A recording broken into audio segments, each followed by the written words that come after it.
when I was growing up, around 5, 6-ish, I started to get into books. And of course you go through the school system, you're reading books, you're going through the Biff and Chip, the classics, all of these types of books, and you're looking at it as almost like a chore, like something that you don't really want to do but you're being forced to do. But at the same time, there's certain bits you like about it, or maybe even you enjoy it, because I used to enjoy reading. And I used to read these books like Beast Quest, you've probably heard of them. If you're from the UK, I used to get really into them. I mean, I had 50, 60 of them. I would read diligently and a lot. And that was when I was around 7, 8. But then you start growing up and you get older and older. You get around teenage times and you're in school, you have to read Macbeth, you have to read Shakespeare. Obviously Macbeth is Shakespeare, but you know, you have to read the poems and all of that stuff, and it becomes a chore if you're not interested in English, like a lot of us young men aren't. You know, we want to be doing stuff, we want to be out and about and active. But when I came out of school, and obviously you don't really read unless you're going to college or unless you're going to uni or whatever you're doing, depending on what you're doing, you're not really going to read, and you're definitely not going to read in your free time. But as I started seeking truth and seeking to understand the world and who we are and what we're doing and what's going on in this world, politics and everything that was going on at the time as I came out of school, which was around the pandemic time when all of that craziness was going on, and you know, there was a lot of lies being told and a lot of things were revealed in that time to those who were seeking truth. But I started reading the Bible as a 16-year-old. Yeah, I was just about to be 17. As a 16-year-old, I started to read the Bible, and it completely just opened me up to just realizing how great it is to read and how great the habit is of reading and how important it is for your development in understanding and in knowledge of the world, of people and of history and of events that have happened. And I just want to tell you that people, men and women in their books have dedicated years, hundreds of thousands of hours writing letters on bits of paper so that we could understand an event, we could understand an idea, we could understand almost the world and their experience of the world, or like I said, a certain period of time of history. And I really think that is truly impactful to us as people, and how this modern age of just short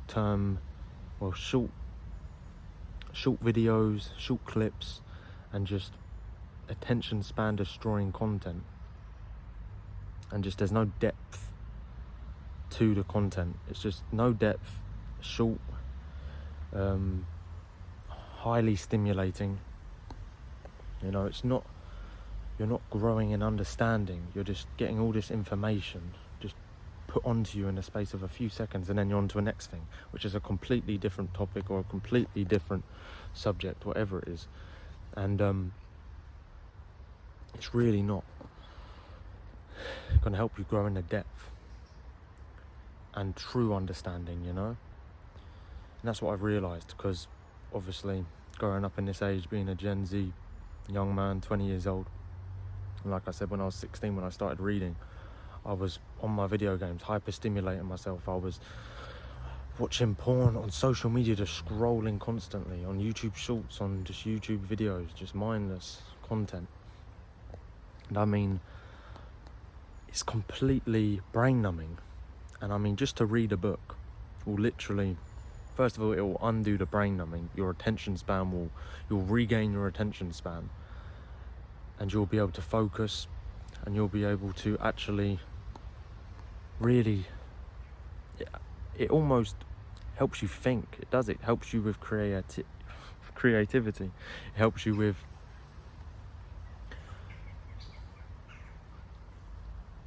all of these things, like developing your mind to be able to think through things, you know, because you're going through this information as you're reading, and you're listening to these words. And as I said, these people have dedicated time for us to do that. They've put all their effort in that book. They've put extreme detail. And yeah, we can't take that for granted. So yeah, pick up a book. And I know it's hard to build a new habit, and especially reading, because I think it's only like 5% of the world population read consistently, you know? I think it's something like that crazy. So it's a top 1% habit. It really is.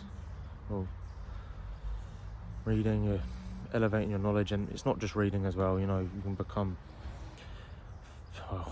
if you become extreme about it, you've got to have action as well, and it helps you with your action, in fact, if you're reading properly. But yeah, pick up a book today, boys, and just start. Just do one page, it doesn't even matter, one line, just make the habit of it, man, because it will change your life. And yeah, I've been reading a few different books recently. I've been reading Dostoevsky's Crime and Punishment, been getting into that. I've been reading, I've got it here actually, Augustine's Confessions. Yeah, so it's a Christian book.